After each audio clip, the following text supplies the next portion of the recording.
કેમ છો વિદ્યાર્થી મિત્રો? મજામાં?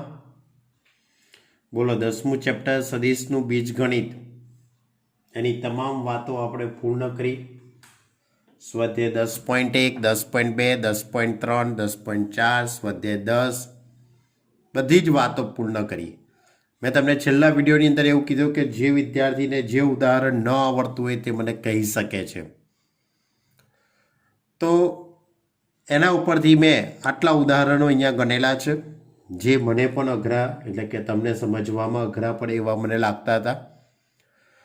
તો 1 થી 18 ઉદાહરણ સુધી તો કોઈ વાંધો હતો જ નહીં, કારણ કે 1 થી 18 સુધીના જે ઉદાહરણ હતા એ બહુ સિમ્પલ હતા. પછી 19મું ઉદાહરણ અસમતા આપી છે, એટલે સાબિત કરવાની છે. આપણે જ્યાં થિયરી ચલાવી ત્યાં મેં તમને 2 પ્રકારની અસમતાઓની વાત કરેલી. એક કોસીસ વાઝની અસમતા અને ત્રિકોણની અસમતા, અને બંને અસમતાઓ તમારે સાબિત કરવાની હતી એવી આપણે વાત તમારી જોડે થયેલી, બરાબર છે. તો પહેલાં હું ઉદાહરણ નંબર 19 એટલે કે કોસીસ વાઝની અસમતા કહેવાય છે. આ રીતે છે કે કોઈ પણ 2 સદિશો, સદિશ A અને સદિશ B માટે સાબિત કરો કે આપણને હંમેશા સદિશ A ડોટ સદિશ B એનો માનાંક is less than or equal to સદિશ A એનો માનાંક એટલે એનું માન ઇન્ટુમાં સદિશ B નું માન મળે છે. એટલે કોઈ પણ સદિશો માટે આ વસ્તુ સનાતન સત્ય છે. આ રીતની અસમતા એ પ્રત્યેક સદિશો માટે સાચી છે એવું આપણે સાબિત કરવું છે. તો આપણે આ વાત 2 વિકલ્પોમાં કરી શકીએ. સૌથી પહેલું, ધારો કે બંને સદિશો શૂન્ય સદિશ છે. આ તો 2 માંથી કોઈ પણ એક શૂન્ય છે, એટલે સદિશ A ઇઝ ઇક્વલ ટુ 0 અથવા સદિશ B બરાબર શૂન્ય સદિશ. જો આવું થતું હોય તો આ બેનો ડોટ ગુણાકાર શૂન્ય સદિશ જ થાય. શૂન્ય થવાનું ને, 2 સદિશો શૂન્ય હોય તેનો ડોટ ગુણાકાર કરીએ તે કેવો સદિશ થાય? એટલે કે અદિશ રાશિ શૂન્ય મળશે. એનું માન શોધીએ તો પણ શૂન્ય. આ સદિશ શૂન્ય સદિશ છે એટલે એનું માન શૂન્ય થવાનું. આ સદિશ શૂન્ય સદિશ એટલે એનું માન પણ શૂન્ય થાય. હવે 2 શૂન્ય સદિશના માનનો ગુણાકાર કરવામાં આવે તો પણ તે શૂન્ય સદિશ જ થશે. એટલે માનાંકમાં સદિશ A ઇન્ટુ સદિશ B ઇઝ ઇક્વલ ટુ 0. તો જોઈ શકાય છે કે અહીંયા મોડ ઓફ સદિશ A ડોટ સદિશ B બરાબર 0 અને મોડ ઓફ સદિશ A ઇન્ટુ મોડ ઓફ સદિશ B બરાબર 0. તો આ બંનેના મૂલ્યો કેવા થયા? સરખા. એટલે કે માટે મોડ ઓફ સદિશ A ડોટ સદિશ B is equal to mod of સદિશ A ઇન્ટુ મોડ ઓફ સદિશ B. તો શું થઈ ગયું કહેવાય? બંને શૂન્ય સદિશ હોય તેની વાત કરી. હવે ધારો કે બંને શૂન્ય સદિશ નથી. ધારો કે બંને સદિશો શૂન્ય સદિશ નથી. જો 2 સદિશો શૂન્ય સદિશ ના હોય તો એમની વચ્ચે કોઈ ખૂણો તો બનવાનો ને. તો હું ધારી લઉં છું કે ધારો કે A અને B વચ્ચેનો ખૂણો થીટા છે. આ થીટાની કિંમત એ હંમેશા 0 થી પાઈની વચ્ચે આવે. 0 less than or equal to theta less than or equal to pi. હવે આપણે જાણીએ છીએ કે કોસ થીટાની કિંમત એ -1 થી 1ની વચ્ચે હોય. કોસનો વિસ્તાર કેટલો હોય? -1 થી 1. પરંતુ જો એનો માનાંક કરવામાં આવે, તમને થાય કે કોસનો જ કેમ ઉપયોગ કર્યો? કારણ કે 2 સદિશો વચ્ચેનો ખૂણો શોધવા માટે આપણે કોસ થીટાના સૂત્રનો ઉપયોગ કરી શકાય. હવે આનો માનાંક શોધી કાઢું તે માનાંક એ 0 અને 1ની વચ્ચે જ આવશે, પણ મેં અહીંયા 0નો ઉપયોગ કર્યો નથી. માત્ર mod of cos theta less than or equal to 1 એવું લખી શકાશે. હવે કોસ થીટાનું સૂત્ર A dot B upon mod of સદિશ A મોડ ઓફ સદિશ B. આમ તો કોસ થીટાનું સૂત્ર શું થાય? A dot B upon mod of સદિશ A મોડ ઓફ સદિશ B. પણ અહીંયા મોડ છે તે મેં અંશમાં લગાડેલો છે, કારણ કે છેદમાં તો હંમેશા પોઝિટિવ જ આવવાની છે કિંમત. પણ આપણે અહીંયા આખાનો માનાંક આપેલો છે, એ આખાનો માનાંક આ રીતે કરવો પડે, પણ નીચેનો માનાંક કરવાની જરૂર નથી. હવે આ છેદનું પદ આપણે સામે લઈ જઈશું તો મોડ ઓફ સદિશ A dot B less than or equal to mod of સદિશ એ મોડ ઓફ સદિશ બી. એટલે આની ઉપરથી કહી શકાય કે કોઈ પણ સદિશો માટે આ અસમતા કેવી છે? સાચી છે. બરાબર, આ કોશી-શ્વાર્ઝની અસમતા કહેવાય છે. હવે એ જ રીતે ઉદાહરણ નંબર 20 છે, એ ત્રિકોણની અસમતા માટે આપેલું છે કે કોઈ પણ બે સદિશો સદિશ એ અને સદિશ બી માટે દર્શાવો કે મોડ ઓફ સદિશ A plus B is less than or equal to mod of સદિશ એ પ્લસ મોડ ઓફ સદિશ બી. તો આની અંદર પણ હું બે જ વિકલ્પો લઈશ.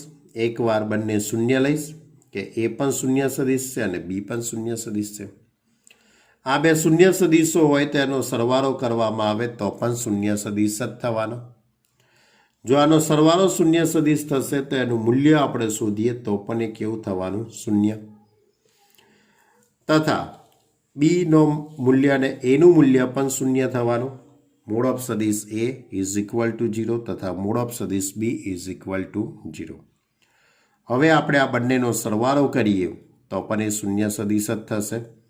માટે મોડ ઓફ સદિશ એ પ્લસ સદિશ B is equal to mod of સદિશ એ પ્લસ મોડ ઓફ સદિશ બી. ક્લિયર? ખ્યાલ આવ્યો કે આપણે બે સદિશો શૂન્ય સદિશો હોય તો બંનેનું મૂલ્ય કેવું થાય છે? સરખું. હવે ધારો કે બંને સદિશો શૂન્ય સદિશ નથી. સદિશ એ નોટ ઇક્વલ ટુ 0, સદિશ બી નોટ ઇક્વલ ટુ 0. તો હવે એની સાબિતીની શરૂઆત આ રીતે કરીએ છીએ આપણે.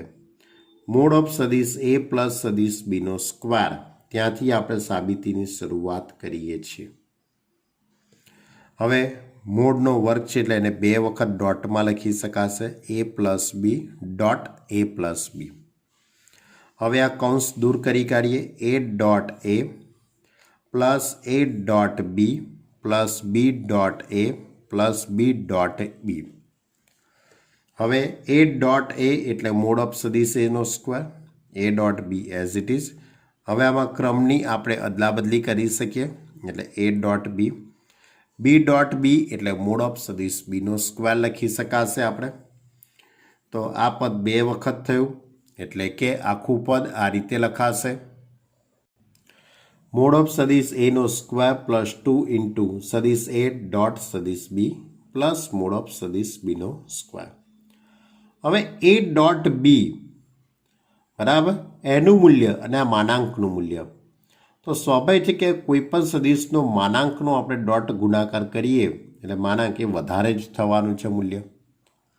એ મૂલ્ય કેવું થવાનું છે? ઓલવેઝ વધારે જ થવાનું. એક લોજિક છે એની પાછળનું, બરાબર, કે એનું મૂલ્ય શોધીએ તે હંમેશા ધન સંખ્યામાં જ કન્વર્ટ થઈ જવાનું છે. બરાબર, એટલે less than or equal to લખી શકાય. આની ઉપરથી આ પદ કેવી રીતે લખ્યું? તો કોશી-શ્વાર્ઝની અસમતાનો આપણે ઉપયોગ કરેલો છે. Less than or equal to mod of સદિશ એનો સ્ક્વેર પ્લસ 2 મોડ ઓફ સદિશ એ સદિશ બી પ્લસ મોડ ઓફ સદિશ બીનો વર્ગ. એટલે આખું આ વિસ્તરણ થઈ જશે. મોડ ઓફ સદિશ એ પ્લસ મોડ ઓફ સદિશ બીનો સ્ક્વેર. એટલે કે આપણે સાબિત ક્યાંથી શરૂઆત કરેલી? મોડ ઓફ સદિશ એ પ્લસ સદિશ બીનો square is less than or equal to mod of સદિશ એ પ્લસ મોડ ઓફ સદિશ બીનો સ્ક્વેર. આની બંને બાજુ આપણે વર્ગમૂળ લઈએ. વર્ગમૂળ લઈશું તો વર્ગ અને વર્ગમૂળ દૂર થઈ જશે. એટલે મોડ ઓફ સદિશ એ પ્લસ સદિશ B less than or equal to mod of સદિશ એ પ્લસ મોડ ઓફ સદિશ બી. ક્લિયર? ખ્યાલ આવ્યો? ચલો હવે ઉદાહરણ નંબર 30ની વાત. હવે મેં એના પછી તમારી જોડે ડાયરેક્ટ 30મું ઉદાહરણ લીધેલું છે, કારણ કે એની પછીના ઉદાહરણ ઘણા સહેલા છે. બરાબર, સમતલ્ય સદિશના ઉદાહરણ છે, એ ક્રોસ બીના ઉદાહરણ છે. બરાબર, હવે આ ઉદાહરણ નંબર 30 છે એ પણ બધા સ્ટેપ આવી ગયેલા છે. સ્વાધ્યાય 10.5ની અંદર છેલ્લા બે દાખલા હતા, છેલ્લો દાખલો, બરાબર, એના જ સ્ટેપ છે, પણ એમાં સમતલ્ય શરત લખેલી, ત્યાંમાં સમતલ્ય શરત લખી નથી. એટલે ઉદાહરણ નંબર 30 આ રીતે છે. સાબિત કરો કે પેટીમાં સદિશ એ પ્લસ સદિશ બી પ્લસ સદિશ સી પ્લસ સદિશ એ બરાબર 2 ઇન્ટુમાં સદિશ એ સદિશ બી સદિશ સી સાબિત કરો. तो डाबी बाजुथी આપણે શરૂઆત કરીએ। સદિશ A પ્લસ સદિશ B, સદિશ B પ્લસ સદિશ C અને સદિશ C પ્લસ સદિશ A। હવે અહીંયા પેટીને જો દૂર કરવામાં આવે તો આ બંનેની વચ્ચે ક્રોસ અને આ બંનેની વચ્ચે ડોટ। ખ્યાલ છે ને નિયમ? આ બંનેની વચ્ચે ડોટ અને આ બંનેની વચ્ચે શું આવશે? ક્રોસ। હવે સદિશ A પ્લસ સદિશ B એઝ ઇટ ઇઝ।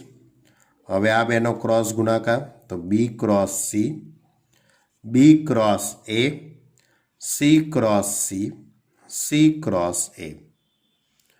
પરંતુ C ક્રોસ C તો શૂન્ય સદિશ થવાનો એટલે B cross C, B cross A અને C ક્રોસ A। હવે આ એનો ડોટ ગુણાકાર 3 3 ઘટકો સાથે અને બીનો ડોટ ગુણાકાર 3 3 પદ સાથે। ક્લિયર? તો એનો ડોટ ગુણાકાર B ક્રોસ C, એનો ડોટ ગુણાકાર B ક્રોસ A, એનો ડોટ ગુણાકાર C ક્રોસ A।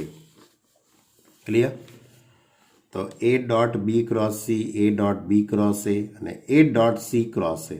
એ જ રીતે હવે બીનો ડોટ ગુણાકાર તો B dot B cross C, B dot B cross A થઈ જશે, બરાબર, plus B dot C cross A। હવે અહીંયા ડોટ અને ક્રોસ આવશે એટલે આપણે પેટીમાં સદિશ A, સદિશ B, સદિશ C લખી શકીએ। સદિશ A, સદિશ B, સદિશ A, સદિશ A, સદિશ C, સદિશ A, સદિશ A, સદિશ B, સદિશ C, પછી સદિશ B, સદિશ B, સદિશ A અને B C A। ક્લિયર? આ રીતે આપણે પેટીમાં લખી શકાશે। હવે સદિશ A B C as it is. અહીંયા આ બે પહેલી અને ત્રીજી આ સરખી થઈ ગઈ એટલે આ પેટીનું મૂલ્ય શૂન્ય થશે। આ પેટીનું મૂલ્ય પણ શૂન્ય, આ પેટીનું મૂલ્ય પણ શૂન્ય અને આનું પણ મૂલ્ય શૂન્ય। B C A છે, આમાંથી આપણે કોઈ પણ બેની ક્રમની અદલાબદલી કરીએ તો આગળ કયું ચિહ્ન આવશે? માઇનસનું। તો મેં અહીંયા B અને Cની અદલાબદલી કરી એટલે આગળ માઇનસનું ચિહ્ન આવી ગયું। સદિશ C, સદિશ B, સદિશ A। ફરીથી હું આની અને આની અદલાબદલી કરું, પહેલા અને ત્રીજાની, તો ફરીથી માઇનસ આવશે એટલે આ પ્લસ થઈ જશે। એટલે સદિશ A, સદિશ B, સદિશ C। આ પેટી બે વખત થઈ જશે એટલે 2 ઇન્ટુ સદિશ A, સદિશ B, સદિશ C। ક્લિયર? થઈ ગયું સાબિત બાળકો? ખ્યાલ આવે દાખલાની અંદર? આવો જ દાખલો આપણે સ્વાધ્યાય 10.5નો છેલ્લો દાખલો ગણેલો જ છે અને એમાં સમતલ્યતાની વાત હતી, પણ સ્ટેપ બધા આના જ હતા। એમાં આપણે ઇઝ ઇક્વલ ટુ 0 લખેલું, આમાં ઇઝ ઇક્વલ ટુ 0 નથી લખવાનું, LHS પરથી RHS લાવવાનું છે। ચલો ઉદાહરણ નંબર 31। ઉદાહરણ નંબર 31 આ રીતે કે સાબિત કરો કે પેટીમાં સદિશ A, સદિશ B, સદિશ C પ્લસ સદિશ D બરાબર પેટીમાં સદિશ A, સદિશ B, સદિશ C પ્લસ પેટીમાં સદિશ A, સદિશ B અને સદિશ D। LHS પેટી લખી કાઢીએ। પેટીમાં સદિશ A, સદિશ B, સદિશ C પ્લસ D। હવે આપણે પેટીને દૂર કરવામાં આવે, આ પેટીને આપણે દૂર કરીએ તો આ બંનેની વચ્ચે ડોટ અને આ બંનેની વચ્ચે ક્રોસ એટલે સદિશ A ડોટ સદિશ B ક્રોસ સદિશ C પ્લસ D। ક્લિયર? એટલે બ્રેકેટમાં આવી જશે આ પદ। હવે બીનો ક્રોસ ગુણાકાર C જોડે અને બીનો ક્રોસ ગુણાકાર D જોડે કરીએ। ક્લિયર? તો આ રીતનું પદ આખું ગોઠવાશે। જો મેં ઉદાહરણ થોડાક અગાઉથી જ લખી દીધા છે, સાથે લખવામાં બહુ મજા નથી, બરાબર, એટલે મેં અગાઉથી જ આખું સોલ્યુશન લખી દીધેલું છે એટલે થોડુંક ઓછા સમયમાં ઘણું બધું આપણે કરી શકીએ। સદિશ A dot B cross C એટલે અને B ક્રોસ D। હવે એનો આની જોડે ડોટ ગુણાકાર, એનો ડોટ ગુણાકાર B ક્રોસ D જોડે। ડોટ અને ક્રોસ એટલે પેટી એ સદિશ A, સદિશ B, સદિશ C, ડોટ અને ક્રોસ એટલે સદિશ A, સદિશ B, સદિશ D। થઈ ગયું સાબિત? ખ્યાલ આવે દાખલામાં? ચલો હવે પ્રકીર્ણ ઉદાહરણ છે, બરાબર, મિસેલિનિયસ એક્ઝામ્પલ એને કહેવાય છે. તેમાં ઉદાહરણ નંબર 32, XY સમતલના બધા જ એકમ સદિશો લખો. હવે XY સમતલના એટલે કે R2 પદ્ધતિ થઈ.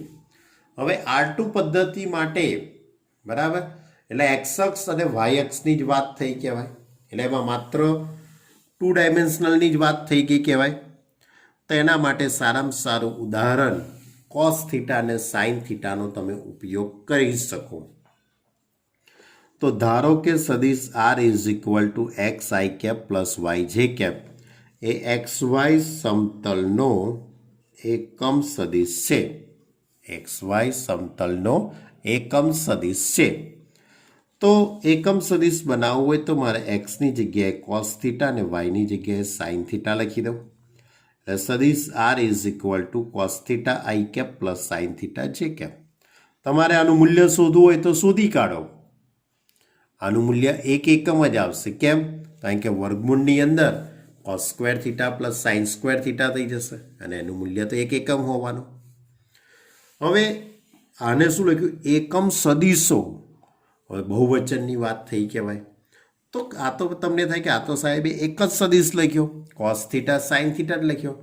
પણ મિત્રો, જેમ જેમ થીટાની કિંમત બદલાતી જશે તેમ તેમ ઘણા બધા સદિશો અસ્તિત્વ ધરાવશે. થીટાની કિંમત કોની વચ્ચે લઈએ આપણે? 0 થી 2πની વચ્ચે, એટલે એકમ વર્તુળ થયું કહેવાય. એ એકમ વર્તુળ ઉપર ધન દિશામાં આપણે ફરીએ, બરાબર.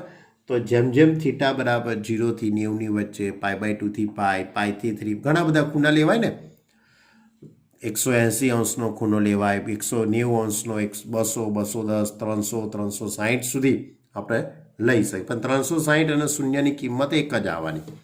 એટલા માટે મેં એક બાજુ ક્લોઝ ઇન્ટરવલ, બરાબર, અને એક બાજુ મેં ઓપન ઇન્ટરવલ કરેલું છે. ક્લિયર? તો આ છે આપણું ઉદાહરણ નંબર 32. ખ્યાલ આવ્યો? એટલે 1 માર્કની અંદર આ વસ્તુ પૂછાઈ શકે. હવે ઉદાહરણ નંબર 33. આમ તો ઉદાહરણ નંબર 33 એ ઘણું સહેલું જ છે, કે એટલું અઘરું નથી.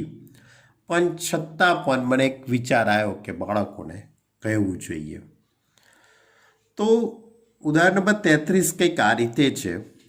જો A, B, C અને Dના સ્થાન સદિશો અનુક્રમે i cap plus J cap plus K cap, 2i cap plus 5j cap, 3i cap plus 2j cap minus 3k cap અને i cap minus 6j cap minus k cap હોય તો સદિશ A અને સદિશ CD વચ્ચેનો ખૂણો શોધો.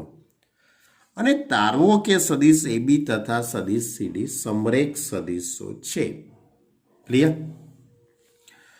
તો રકમની અંદર તમને A, B, C અને Dના સ્થાન સદિશો આપેલા છે. શું આપેલા છે? સ્થાન સદિશો. સદિશ A, સદિશ B, સદિશ C, સદિશ D અને A, B, C, D.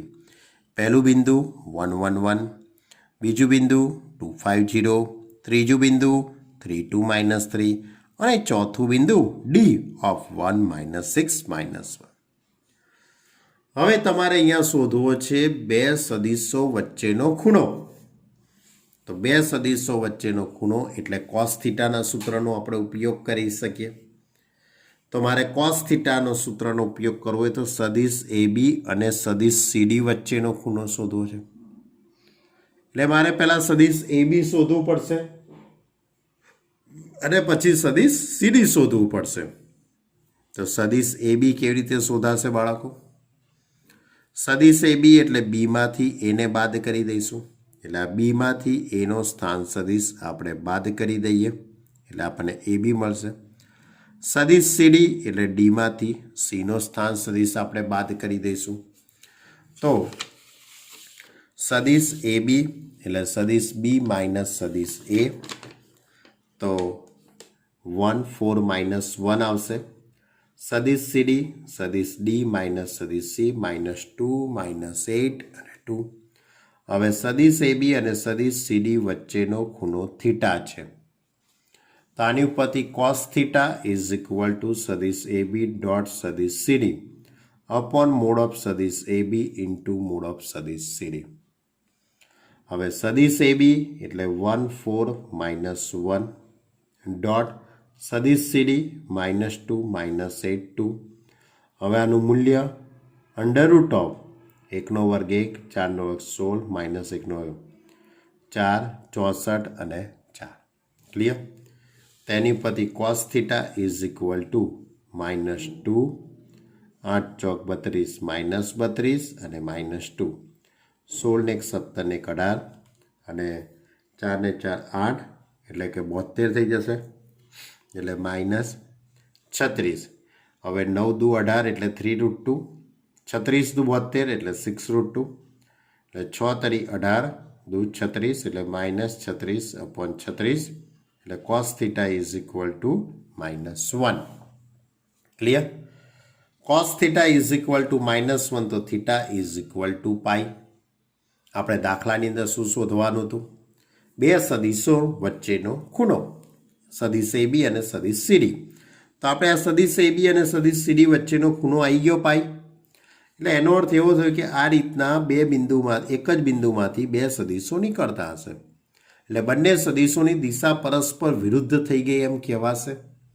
એટલે એની ઉપરથી હવે આ વાક્ય તમે છેલ્લે લખવાનું હોય અથવા તો તમે અહીંયા પણ લખી શકો છો કે અહીં બે સદિશોની દિશા પરસ્પર વિરુદ્ધ છે માટે સદિશ એ બી તથા સદિશ એ બી તથા સદિશ સીડી સમરેખ છે।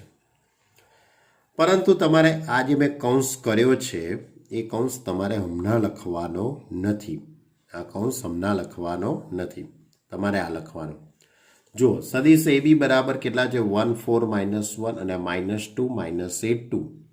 તમે આનો ગુણોત્તર લો તો -1/2 -1/2 આ -1/2 એટલે એનો અર્થ એવો થયો કે એ બી અને સીડીનો ગુણોત્તર -1/2 થાય છે। એટલે સદિશ એ બી બરાબર -1/2 સદિશ સીડી। એટલે એની ઉપરથી સદિશ એ બી ઇઝ ઇક્વલ ટુ આગળની આ જે સંખ્યા છે એને આપણે કે કહીએ તો કેની કિંમત માઇનસ આવી ગઈ કહેવાય। એટલે કે સદિશ એ બી તથા સદિશ સીડીની દિશા પરસ્પર વિરુદ્ધ છે માટે સદિશ એ બી અને સદિશ સીડી સમરેખ સદિશો છે। ક્લિયર? એટલે આટલું લખાણ લખવું હોય તોય લખી શકાય, અહીંથી તમારે લખવું હોય તોય લખી શકાય કે અહીં થીટા બરાબર પાઈ હોવાથી સદિશ એ બી અને સદિશ સીડીની દિશા પરસ્પર વિરુદ્ધ છે માટે ABCD સમરેખ છે। ક્લિયર? આ રીતે લખશો તોય વાંધો નથી અને મેં લખ્યું એ રીતે લખશો તો પણ કોઈ વાંધો નથી। જો હવે એના પછી 34મું ઉદાહરણ, 34 અને 35 બંને ઉદાહરણ ઘણા સરખા છે અને આ બંને ઉદાહરણોની વાત આપણે સ્વાધ્યાયમાં કરેલી છે, છતાં પણ તમને થોડીક માહિતી આપી દઉં। સદિશ એ, સદિશ બી અને સદિશ સી માટે મોડ ઓફ સદિશ A is equal to 3, mod of સદિશ B is equal to 4, mod of સદિશ સી ઇઝ ઇક્વલ ટુ 5 તથા તેમાંથી પ્રત્યેક સદિશો બાકીના બે સદિશોને પરસ્પર લંબ છે, ના સરવાળાને લંબ છે। બરાબર? બે સદિશના સરવાળાને લંબ છે તો મોડ ઓફ સદિશ A plus B plus C શોધો। હવે અહીંયા સદિશ એ બી અને સીના સરવાળાને લંબ થાય એટલે એનો ડોટ ગુણાકાર 0 થવાનો। બી છે તે એ અને સીના સરવાળાને લંબ થશે એટલે એનો ડોટ ગુણાકાર 0 અને સદિશ સી એ અને બીના સરવાળાને લંબ થશે એટલે એનો ડોટ ગુણાકાર 0। હવે તમારે મોડ ઓફ સદિશ એ પ્લસ સદિશ બી પ્લસ સદિશ સીના હોલ સ્ક્વેરના સૂત્રથી આ રીતે શરૂઆત કરવાની, કૌંસ દૂર કરવાનો, એનો ડોટ ગુણાકાર એ જોડે, એનો ડોટ ગુણાકાર આની જોડે, એ આખું પદ જોડે રાખવાનું। કેમ? કારણ કે આનો ગુણાકાર 0 થશે માટે। એ જ રીતે બીનો ડોટ ગુણાકાર એ અને સી જોડે કરીશું, એ જોડે રાખવાનો, બીનો બી જોડે। પછી સીનો ડોટ ગુણાકાર સી જોડે અને સીનો ડોટ ગુણાકાર આ બે જોડે। ક્લિયર? અને આ તો બધું 0 થઈ જશે એટલે એ ડોટ એ બાકી રહેશે, બી ડોટ બી અને સી ડોટ સી રહેવાનું। એટલે મોડ ઓફ સદિશ એનો સ્ક્વેર, મોડ ઓફ સદિશ બીનો સ્ક્વેર, મોડ ઓફ સદિશ સીનો સ્ક્વેર। ક્લિયર? અને એ જ રીતે ઉદાહરણ નંબર 35 છે, એની અંદર a plus B plus C બરાબર 0 આપેલું છે, બરાબર. અને એની ઉપરથી તમારે રાશિ mu of a dot B, B dot C અને સી ડોટ એનું મૂલ્ય શોધવાનું છે. એટલે એ જ રીતે તમારે એ મોડ ઓફ સદિશ a પ્લસ સદિશ બી પ્લસ સદિશ સીના હોલ સ્ક્વેરથી શરૂઆત થશે, આખું વિસ્તરણ કરવાનું, એટલે ગોઠવણી થશે. આ જ પ્રકારનો દાખલો આપણે સ્વાધ્યાયમાં ગણેલો છે. પણ આ બંને દાખલા આઈએમપી છે, બરાબર. 34 અને 35 બંને બબ્બે માર્કની અંદર 2 માર્કમાં પૂછાઈ શકે અથવા તો ગુજકેટની અંદર એમસીક્યુમાં પણ હોઈ શકે એવા આઈએમપી દાખલા છે. ચલો હવે ઉદાહરણ નંબર 36, છેલ્લું એક ઉદાહરણ, બરાબર. આમ સહેલું જ છે પણ થોડાક શબ્દો સમજવા જેવા છે. પરસ્પર લંબ એકમ સદિશો આઈ કેપ, જે કેપ અને કે કેપ માટે જમણા હાથના ની પદ્ધતિના સંદર્ભમાં જો સદિશ alpha is equal to 3i cap minus J cap, સદિશ beta 2i cap plus J cap minus 3k cap હોય તો સદિશ બીટાને beta is equal to beta 1 plus beta 2ના સ્વરૂપે દર્શાવો, જ્યાં બીટા 1 એ સદિશ આલ્ફાને સમાંતર છે અને સદિશ બીટા 2 એ સદિશ આલ્ફાને લંબ છે. શું કહેવા માગે છે કે એક સદિશ બે સદિશોના સરવાળા તરીકે દર્શાવી શકાય. તમને થાય કે આ ઉપર શું આપેલું છે? આ ઉપર રકમની અંદર આઈ કેપ, જે કેપ અને કે કેપ એ પરસ્પર લંબ એકમ સદિશો છે એનો નિર્દેશ કરે છે. પરીક્ષામાં આ વસ્તુ આપેલી પણ હોય, ન પણ આપેલી હોય. બીજું, જમણા હાથની પદ્ધતિના સંદર્ભમાં એટલે કે એના પરિણામી સદિશની દિશામાં પણ એ પણ વસ્તુ લખેલી હોતી નથી. દાખલો અહીંથી જ લખેલો હોય, જો આલ્ફા આપેલા છે, બીટા હોય તો બીટાને બીટા 1 પ્લસ બીટા 2ના સ્વરૂપમાં દર્શાવો. દાખલો ઘણો મોસ્ટ આઈએમપી ઉદાહરણ છે. મેં જે પદ્ધતિથી લખેલું છે તે પદ્ધતિથી લખશો તો તમને ખૂબ જ ઝડપથી સમજણ પડી જશે. તો સદિશ આલ્ફા આપેલો છે રકમમાં 3i cap minus J cap minus 3 minus 1. સદિશ બીટા 2 1 માઇનસ 3 થશે. બીટા બરાબર બીટા 1 પ્લસ બીટા 2 આ આપણે શોધવાનું છે અથવા તો આપણે આ પ્રકારનું સ્વરૂપ લાવવું છે. હવે બીટા 1 જે સદિશ છે એ સદિશ આલ્ફાને સમાંતર છે. જો બે સદિશો પરસ્પર સમાંતર હોય તેમની દિશા કાં તો પરસ્પર વિરુદ્ધ થાય કાં તો સમરેખ થાય, એટલે સમરેખ સદિશો કહી શકાય કાં તો સમાન એમ. તો સદિશ બીટા 1 બરાબર કે ઇન્ટુ સદિશ આલ્ફા. હવે સદિશ આલ્ફા એટલે 3 માઇનસ 1 છે, કેનો અંદર ગુણાકાર કરો તો 3k માઇનસ કે અને પરિણામ નંબર 1. ક્લિયર? હવે સદિશ બીટા બરાબર, આ પહેલી વાત પૂરી થઈ. આ દાખલો અલગ અલગ 3 થી 4 તબક્કામાં આપણે ગણવાનો છે. એમાંનો આપણો પહેલો તબક્કો કે ભાઈ બીટા 1 એ સદિશ આલ્ફાને સમાંતર છે. બીજા તબક્કામાં છે કે બીટા બરાબર સદિશ બીટા 1 પ્લસ સદિશ બીટા 2. તો આમાંથી સદિશ બીટા 2ને કરતા બનાવો તો સદિશ બીટા માઇનસ બીટા 1. સદિશ beta is equal two 2 1 minus 3 minus સદિશ બીટા 1 એટલે 2k માઇનસ કે. આ બેની બાદબાકી કરીશું તો 1 માઇનસ 3k, 1 પ્લસ કે અને માઇનસ 3. હવે સદિશ બીટા 2 એ સદિશ આલ્ફાને લંબ છે એવું રકમમાં આપેલું છે. બીટા 2 એ આલ્ફાને કેવો છે? લંબ છે. એટલે પરસ્પર લંબ સદિશોના નિયમ પ્રમાણેનો ડોટ ગુણાકાર 0 થવાનો. એટલે સદિશ beta dot alpha is equal two 0 થશે. તો હવે ડોટ ગુણાકાર કરીએ. સદિશ બીટા એટલે 2 માઇનસ 3k, 1 પ્લસ કે 3 ડોટ આલ્ફા એટલે 3 માઇનસ 1 0. આ બેનો ડોટ ગુણાકાર 3 દુ 6 3 તરી 9. આ બેનો ડોટ ગુણાકાર -1 માઇનસ કે અને 3નો 0 જોડે એટલે 0. હવે આની ઉપરથી -10k 6માંથી 1 જાય એટલે +5 એટલે 10k બરાબર 5 એટલે k બરાબર 1/2. હવે આ કેની કિંમત આપણે ક્યાં મૂકીશું? પરિણામ નંબર 1માં અને પરિણામ નંબર 2માં. પરિણામ નંબર 1માં મૂકીશું એટલે મને β1 મળી જશે અને પરિણામ નંબર 2માં મૂકીશું એટલે β2 મળી જશે. તો પરિણામ નંબર 1માં k બરાબર 1/2 મૂકીએ તો β1 બરાબર 3k - k.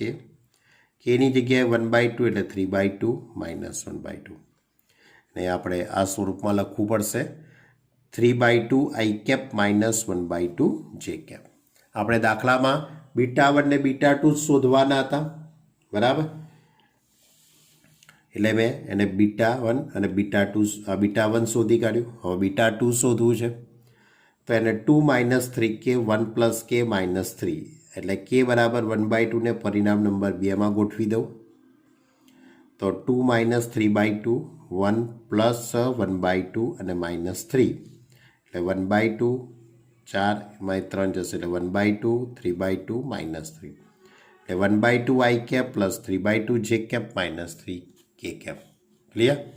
એટલે આની ઉપરથી આપણે એમ કહી શકીએ કે આમ બીટા ઇઝ ઇક્વલ ટુ β1 + β2, જ્યાં બીટા ઇઝ ઇક્વલ ટુ આપણને beta is equal to 2i cap + j cap -3k cap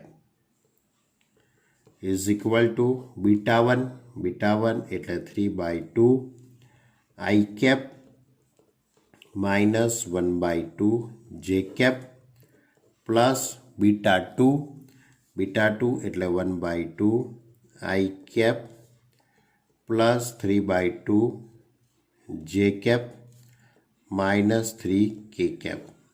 clear? આ સ્વરૂપમાં આપણે દર્શાવી શકાય. ક્લિયર? તમારે ચકાસણી કરવી તો કરી જો 3/2 + 1/2 એટલે 4/2 એટલે 2 થઈ ગયું. પછી આ બે જે વાળું પદ -1/2 + 3/2 એટલે 3/2માંથી 1/2 જશે એટલે 2/2 એટલે 1 જે થઈ ગયું અને -3k. ક્લિયર? એટલે આ રીતે આપણે દાખલામાં પૂછેલું કે બીટા ઇઝ ઇક્વલ ટુ β1 + β2 સ્વરૂપમાં દર્શાવતા આપણે દર્શાવી દીધું. આ ખૂબ જ સારામાં સારું ઉદાહરણ છે. ક્લિયર? તો મિત્રો આ સાથે આપણું અહીંયા ચેપ્ટર પૂર્ણ થયું, બરાબર? આ સિવાય કોઈ પણ વિદ્યાર્થીને કોઈ પણ પ્રકારનો ડાઉટ હોય તો અમારો મોબાઈલ નંબર છે 9825454083. આની પર તમે મને સંપર્ક કરી શકો છો, આની પર તમે મને વોટ્સએપ કરી શકો છો, બરાબર? કે સાહેબ આપણને આ દાખલામાં ખબર નથી પડતી તો આપણે એને પર્સનલી સમજાવીશું, બરાબર? એટલે ટૂંકમાં કમ્પ્લીટ હવે આ ચેપ્ટર થઈ ગયું, આપણું અહીંયા ચેપ્ટર પૂર્ણ થઈ ગયું. હવે આની પ્રેક્ટિસ કરવાની જવાબદારી તમારી.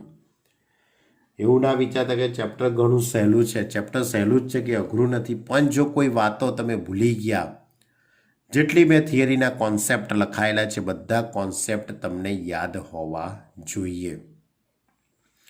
ડોટ ગુણાકાર, ક્રોસ ગુણાકાર, પેટી ગુણન, બે સદીશો વચ્ચેનો ખૂણો, બે સદીશો સમતલ્ય હોવાની શરત, બે સદીશો પરસ્પર લંબ હોવાની શરત, પ્રક્ષેપ કોને કહેવાય, સદીશ એનો સદીશ બી પરનો પ્રક્ષેપ, ત્રિકોણનું ક્ષેત્રફળ, ચતુષ્કોણનું ક્ષેત્રફળ, બરાબર? પછી મેં લખાયેલું સમાંતર ફલકનું ઘનફળ. તમને થાય કે સાહેબ એનો તો કોઈ દાખલો આવ્યો જ નહીં, ચતુષ્ફલકના ઘનફળનો પણ કોઈ દાખલો ના આવ્યો. તમારી વાત સાચી છે. એ ચતુષ્ફલક અને સમાંતર ફલકના ઘનફળના દાખલા MCQની અંદર પૂછાતા હોય છે, બરાબર?